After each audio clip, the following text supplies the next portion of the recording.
May 10th, 1978. Emilcin, Poland. In the forests of rural Poland contain an alien abduction story perhaps unlike any others that we have seen before. A 71-year-old farmer named Jan Wolski would claim that he would have an encounter with two small humanoid beings that would lead him to a floating spacecraft where the small humanoid creatures would inspect the old Polish farmer and perhaps one of the most strange and equally unique stories of alien abduction that we have. Today on Unblurring the Unknown, we explore the most infamous UFO sighting in Poland's history and the complicated road this sighting has created within Poland's UFO community. Today, we explore the Emilcin UFO Abduction.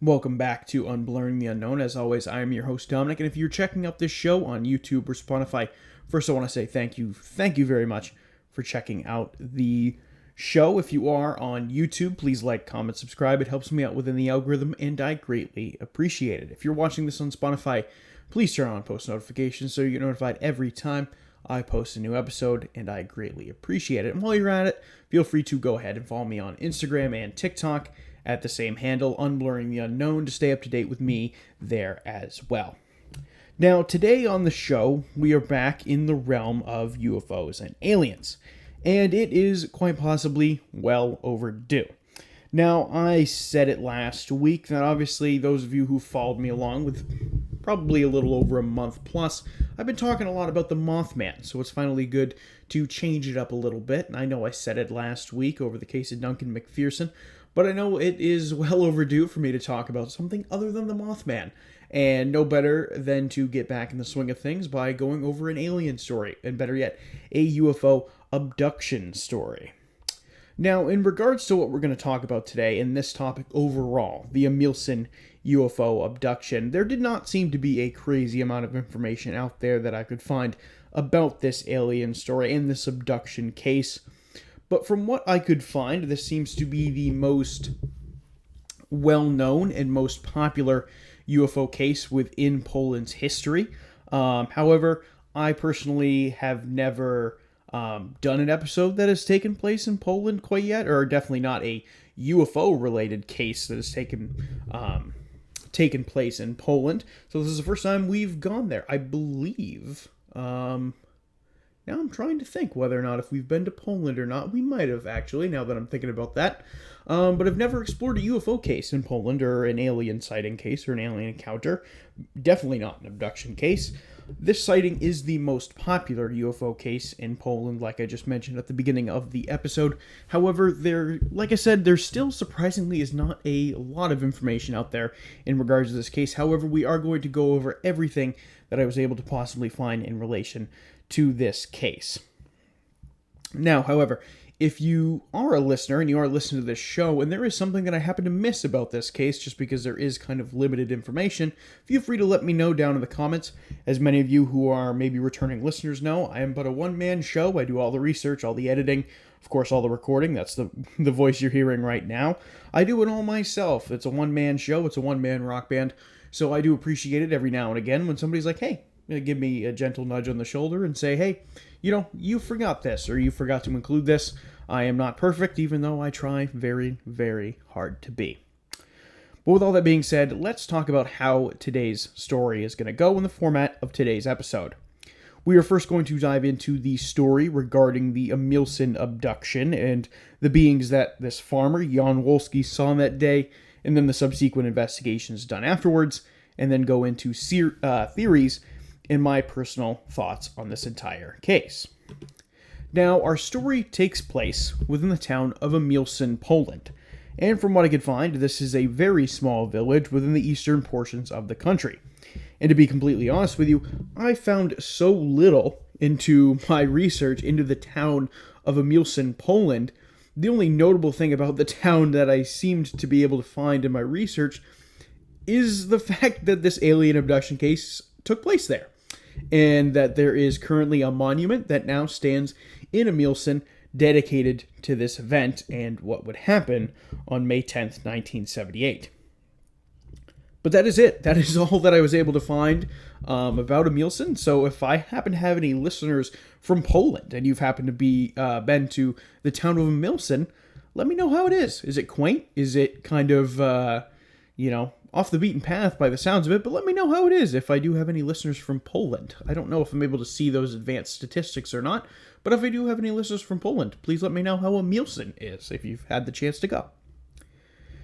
Now, this story overall, before we dive into Jan Wolski's account of May 10th, 1978, this story and what happened on May 10th, 1978, there's not a whole lot to go on here. And like I said, I'm going to detail everything that I was able to possibly find in regards to this abduction.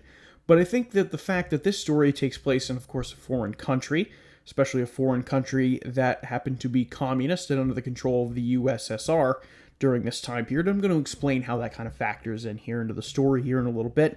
But the fact that this story does not take place in the United States, I feel kind of hinders its overall maybe popularity, but also influences how much information we have out there. If you were a longtime listener of my show, you know that we've talked on numerous different occasions about the UFO craze the United States was going through, especially from about the 1960s and the 1970s, and how UFO sightings were being tracked, being documented, and being thoroughly investigated, and just in general, talked about a heck of a lot more, and tracked and cataloged a heck of a lot more, whereas in Poland, of course, this didn't really seem to be the case. And, of course, that seems to also be the case that there's not nearly as many UFO sightings in Poland, so I have to imagine that contributes to this as well.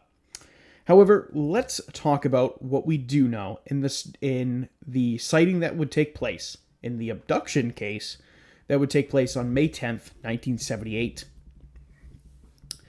Now, our story starts with Jan Wolski. Jan Wolski was by all accounts a normal elderly man, and from what I could find, he seemed to have taken this entire encounter that he was about to have very, very calmly, and you're going to kind of know why as I continue to tell the story.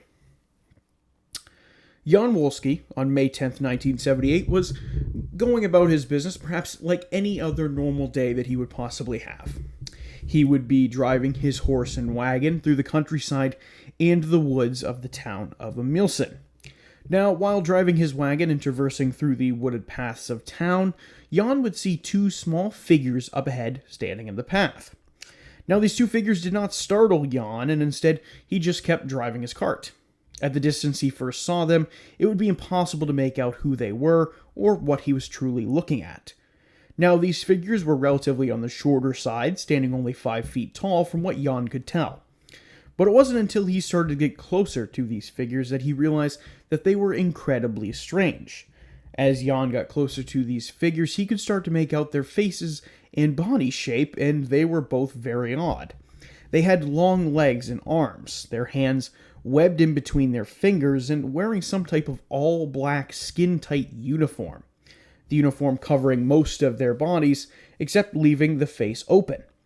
These figures had slanted eyes, with black in the center of the eyes, with a tiny little bit of white in the corners of them. They had very high cheekbones on their faces, making them their faces more pronounced and kind of stick out a little bit. Now, perhaps the most notable feature of these two beings was that their skin was green in color. Now, as Jan drew even nearer to the point these creatures were actually standing next to his cart, these two figures that were standing next to Jan's cart would actually decide to jump into the cart with Jan Wolski. Now, Jan found this very strange, and he would state that these beings started communicating with one another while they sat on Wolski's cart. Jan would describe this language that the two beings were communicating with each other as short and very fast, And originally, Jan did not think that these were aliens or any other type of strange beings for the matter. Believe it or not, he actually thought that these two shorter beings were foreigners or Chinese. And he came to this conclusion because of their slanted eyes and defined cheekbones.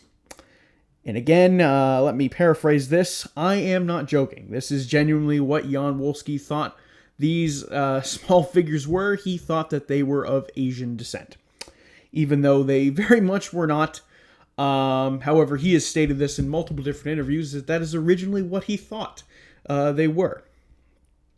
And I actually found this obviously not funny, but this is obviously probably a Central European farmer who probably has not had many interactions with anybody else who is not of European descent. So I can imagine why he might have initially thought this.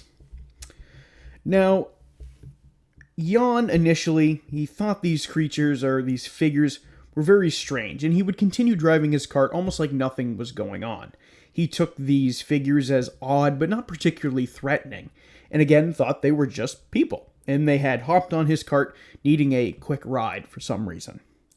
However, Jan's perspective on what the figures were would quickly change. As Jan would make it to the end of this path he was driving his wagon on, and as this covered path in the forest opened up to a much larger field, Jan would witness something that he could only describe as a floating car in the middle of the field. The size of the craft was compared to that of a medium-sized bus, and it was all white in color with these strange drill-like objects on the corners of this craft that were all black in color.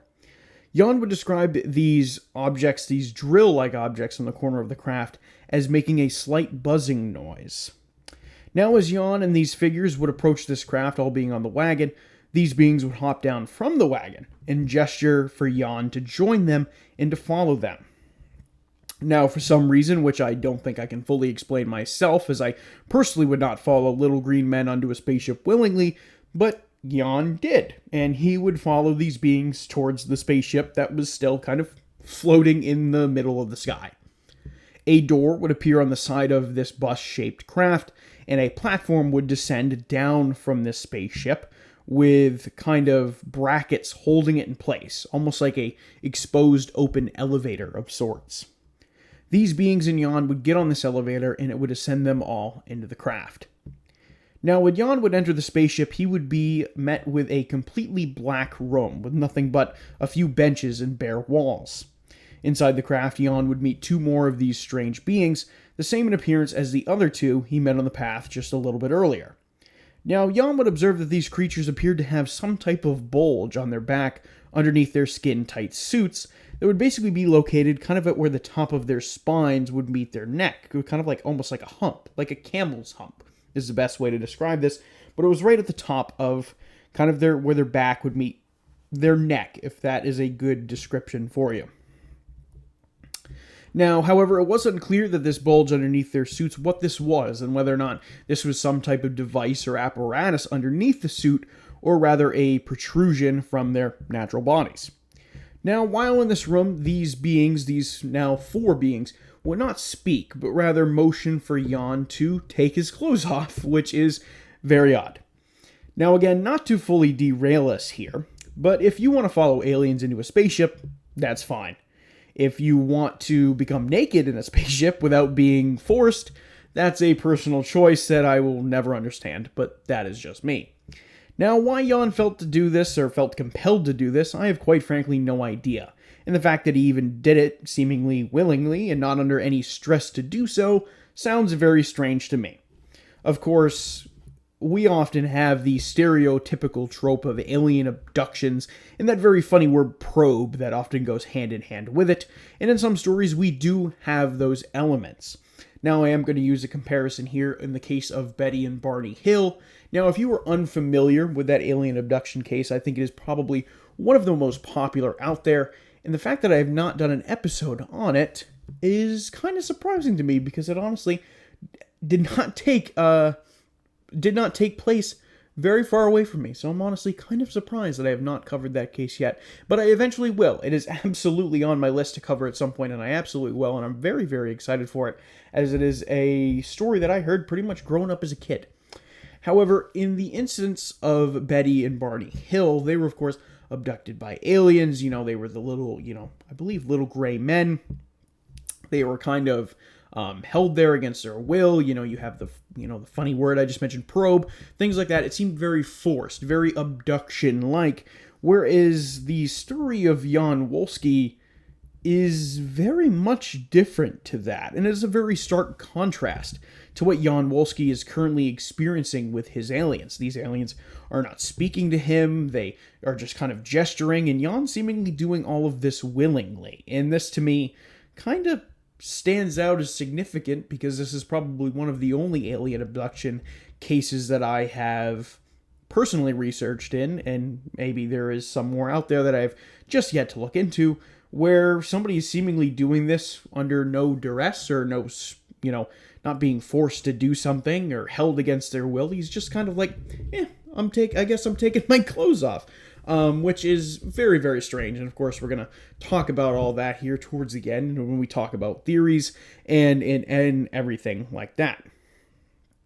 However, once Jan had taken off his clothes inside this spaceship, these beings would examine Jan with these pair of buzzing metal plates that they would move around Jan's body. Now, from what I could find, it did not seem like this examination that these beings were doing to Jan was painful in any way, although Jan did state that the plates gave off a very strong sulfur-like smell.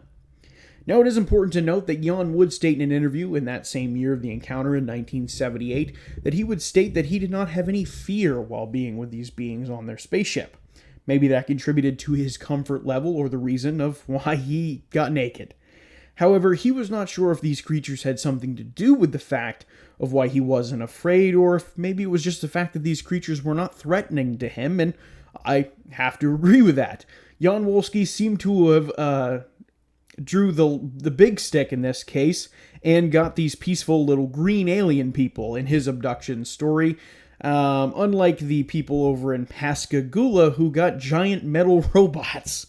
Now, if you've not listened to my previous episode over the Pascagoula abduction case, definitely go and check that out. It's definitely a cool one, definitely a much different one, so go ahead and check that one out as well. Now, eventually these aliens would finish their examination of Jan with these little buzzing metal plates, and Jan was directed to put his clothes back on, and he was let out of this spacecraft.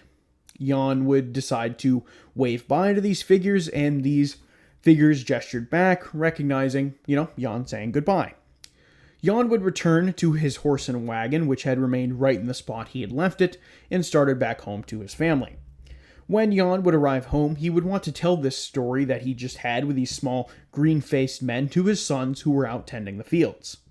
He would get home and tell his sons about his experience he had with these aliens in this craft, and he wanted to show them. And when Jan had originally left the craft, these figures in the craft did not instantly fly away. So Jan naturally thought that maybe they would still be there by the time he brought his sons to come back. Now, he would grab his sons, they would all hop back onto his horse and wagon, and he would bring his sons back to the scene of the encounter. However, when they arrived, the spaceship and the green-faced aliens were nowhere to be found. However, even though there was no spaceship, as the story goes, they would find impressions in the ground around where Jan claimed the ship was, as well as activity of somebody being in that area relatively recently. Now, it did not take long for Jan's story to start to be talked about within the town of Emilcin. In July of that year, 2 journalists would interview Wolski about his encounter, and Wolski was able to recall a surprising amount of detail about what happened to him on the day of the encounter. In addition to that, Wolski would also appear on Polish television, and would even further popularize the story of what happened that day, and that it could have in fact been possible that Jan Wolski was abducted by aliens. Albeit very gently abducted, I might add, because it seems like he went totally willingly. Whether or not that even makes an abduction then, I am not so sure, but who am I to judge? Now, many speculated that what Wolski was talking about was complete fake and was a hoax and did not happen in any way, shape, or form, And it's reasonable to think that because there was not a lot of info to back up these claims that Wolski was making. That was until a 6-year-old boy within the town of Emilcin would also claim that he would see a strange craft in the sky that matched the description of this bus-like craft that Jan said he saw. Jan's story would continue to be scrutinized for his sighting. After all, this was during a time in history where Poland was controlled by the USSR, like I mentioned a little bit earlier, and at the time deeply communist. And the USSR did not dedicate time to investigate UFOs super seriously. While they sometimes broke this mold, often the USSR viewed UFOs in the study of them as something that was not tangible and a non-science. This, of course, would sway some public opinion of any UFO sightings. However, this sighting was a little bit of an outlier because many people within Poland were fascinated by this story, regardless of outside theories of whether this was a hoax or whether it was real. People were fascinated by this, and it kind of took Poland a little bit by storm. However, when the local police originally got wind of this story from Jan Wolski, the amount of faith that they had in Jan's overall account of the story was not consistent, to say the least. However, Jan would actually eventually be interviewed by a psychiatrist, and this psychiatrist would state that they did not find anything deceptive about Jan's story, and that they thought he was telling the truth about what he saw. Whether or not that can be kind of interpreted without a grain of salt, I will leave all up to you. However, I don't know how good a psychiatrist is at telling of whether or not people are lying or whether or not they're trying to be deceptive in any way. However, this is a portion in the story now where an important figure comes up who is kind of another focal point of this story.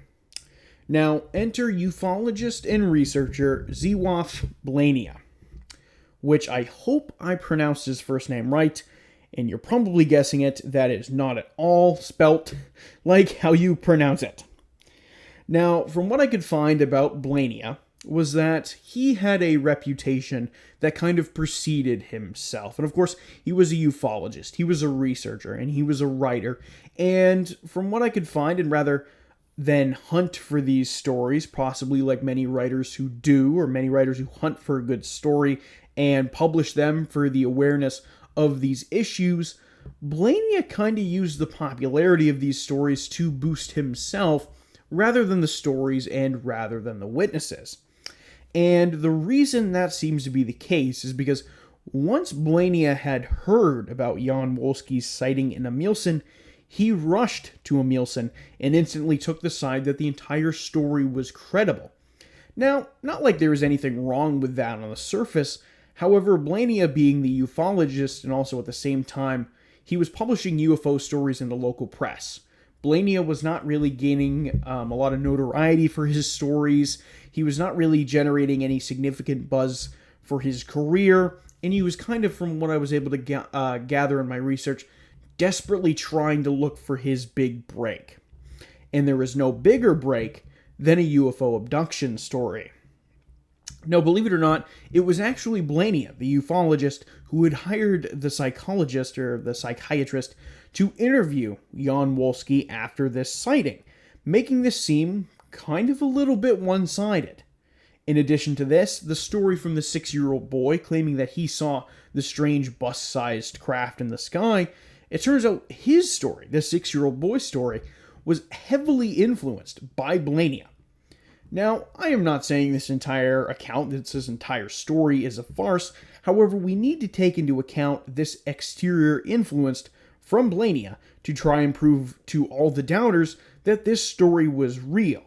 Blania, again, even went to the extent to persuade a young child to make up a story that really only benefited himself in the long run. Now, based off a source I found in culture.pl, a Polish-based news site, where the author Marek Kepa says that Blania ended up profiting off this story for years post the incident.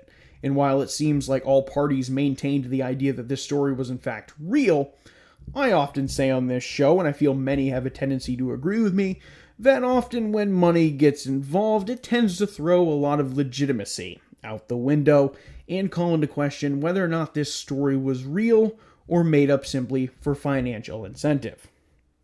However, in 2005, a memorial of the encounter would be constructed in Emilcin, Poland, enshrining this encounter in UFO lore and in the town lore of Emilcin forever. However, what remains split is whether or not this sighting in this abduction case was real, or perhaps made up by Jan Wolski for financial reasons or something else entirely. And because of that now leads us into our theories section for today's episode. Now, the first theory I want to talk about is that this story was, of course, real, and the idea that Jan Wolski saw something that was really there. Now, whether or not that was an alien spaceship, I'm not quite sure. Now, there is not a whole lot to go on here in terms of the story, and what I'm talking about is evidence. You have the story at face value, and not really much past that, and from what I could find, it seems like this was an isolated case. Of course, you have the sighting claim that this 6-year-old boy claimed to have seen, but that is an outlier, and later discovered that it was heavily influenced by the ufologist Blania's opinion on the matter. Now, in my opinion, I think it is borderline impossible to tell whether or not Jan Wolski's account was real. There is no tangible evidence and no other witnesses to Jan's story. Now, Jan Wolski has, of course, maintained his belief in the matter that everything that happened was real. And it doesn't seem like Jan Wolski at any point profited off this story. He did his fair share of TV interviews and things like that, but it didn't seem like he profited off the story, much like how Blania profited off the story. It seemed like Wolski stuck to his guns and said that the story was real and his encounter was real and that you should believe him. And nothing really else past that. However, like I said, Blania seemed to profit off the story because, after all, he was the one who instantly rushed to Emilcin, took the side of Jan Wolski, and said this entire story was real without kind of looking at kind of the facts as they were presented at the time. However, I'm going to circle back to my personal opinion here in just a few seconds.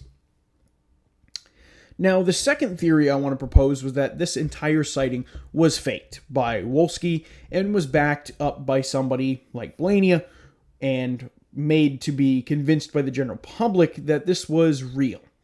And this would be, in the case of Blania, supported by Blania. He would be desperately wanting a UFO story to stick, make a big break, kind of believe to everybody that he could make it big and become recognized as something more than just a lowly writer writing about UFOs and trying to become somebody in this field other than just kind of just a writer, who's writing about UFO sightings or whatever, and just, trying to scrape it by. Blania had the opportunity, in the case if this was faked, maybe to make it bigger than that and become somebody. However, again, it does seem like Blania profited off this story from what I was able to find. However, I don't know if I want to truly believe that this story was faked because Jan Wolski seems to stick to his guns. He seems to stick by the idea that this story was true, and it didn't seem like Wolski's intentions for the story were financially motivated. After all, he was 71 years old. It seemed like he was a farmer. He had a horse and a wagon. It's not exactly like he has a whole life ahead of him at this point. Now, whether or not that's the case or whether or not you believe me on that, I will leave that up to you. However, I'm not fully convinced that I want to believe that this is a fake story either. Now, the last theory I want to propose, and is perhaps the strangest theory out there, but also a theory that seems to have some support behind it, was that this sighting was a prank pulled by a hypnotist on Blania by another ufologist. Now, let me explain, as this kind of has a couple moving parts to it. The basis of this theory revolves around a bet made between two ufologists in hypnotism. Another ufologist, Witold Werzanek, made a bet with Blania. This bet consisted around the idea of hypnotism, and Blania telling Werzanek that hypnotism was effective and could make people believe things that didn't actually happen. And Werzanek, who practiced hypnotism himself, would claim that that was impossible. It was not possible for somebody to be hypnotized into thinking something happened that never actually did. However, eventually this bet between the two ufologists would take shape, and they would bring in a hypnotist, and this hypnotist would manage to put Werzanek into a state in which, when Werzanek would wake up from this trance, Werzanek would remember a sequence of events that didn't actually happen, proving Blania's side of the bet right. Now, of course, that did not sit well with Warzanek, knowing that he effectively lost the bet and was proven wrong. Of course, I don't think anybody who's proven wrong in a bet feels necessarily good about it. That's the whole idea of a bet itself. Now, of course, this did not sit well with Warzanek, and this would motivate him to hypnotize Jan Wolski and convince him of a UFO sighting and abduction case that never even happened, and lure Blania into Emilcin and into investigating this story, only to pull the rug out from underneath him and tell Blania it was a fake and that this was an entire prank played on him because Warzanek lost a bet. However, that is not exactly what happened.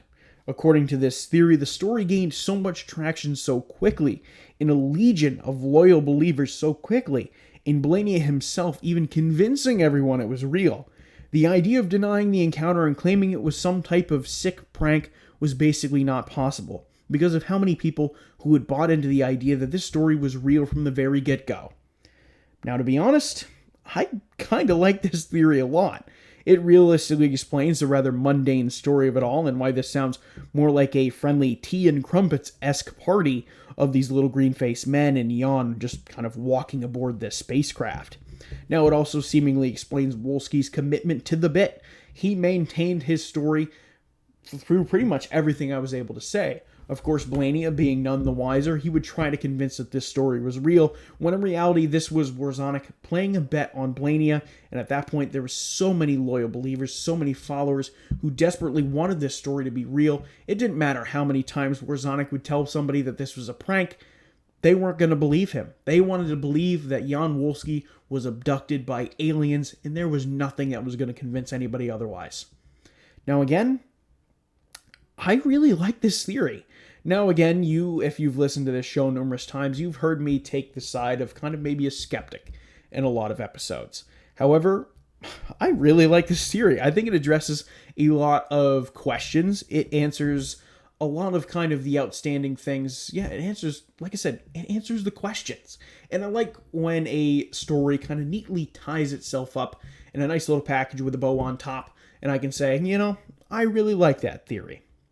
Now, like I said in the beginning, or a little bit earlier, to my knowledge, Jan Wolski didn't seem to profit from this story. Blaney, on the other hand, it did seem like he profited from this story, so maybe if you like the idea that he faked it, maybe Blaney could have convinced Wolski to fake it, and vice versa.